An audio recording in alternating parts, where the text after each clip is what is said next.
তাই সে প্রার্থনা করল, আর ঈশ্বর তার প্রার্থনা শুনে তাকে এক পুত্র সন্তান দিলেন, যার নাম শমূয়েল। হান্না ভারী খুশি হল, আর ধন্যবাদ দিয়ে শমূয়েলকে ঈশ্বরের হাতে তুলে দিল তাঁর সেবা করার জন্য। এলি নামে এক বৃদ্ধ যাজকের কাছে মন্দিরে রেখে এলো। অন্ধ বৃদ্ধ এলিকে শমূয়েল পরিচর্যা করছিল। শমূয়েল মন্দিরেই ঘুমোতো, আর এলি কাছের একটি ঘরে ঘুমোতো।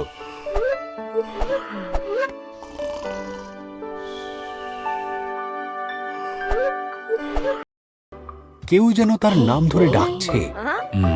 সে ঘুম ভেঙে উঠে ছুটে গেল এলির কাছে, বলল, এই তো আমি। এলি বলল, আমি তো তোমায় ডাকিনি, যাও, ঘুমোতে যাও। কিন্তু আবার সে শুনতে পেল কেউ যেন তার নাম ধরে ডাকছে। ফের সে ছুটে গেল এলির কাছে, বলল, এই যে আমি।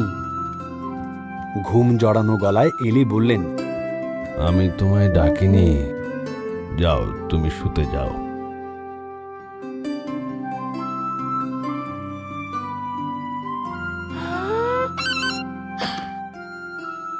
বলল, এ ডাক ঈশ্বরের।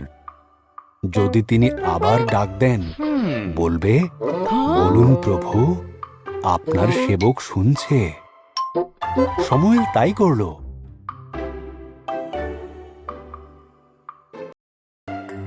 তুমি কি আমার নবী হয়ে আমার বাণী আমার প্রজাদের ঠিকমতো শোনাতে পারবে? শমূয়েল বলল, আমি পারবো। এবং এ কাজ সে তার বৃদ্ধ বয়স পর্যন্ত করেছিল।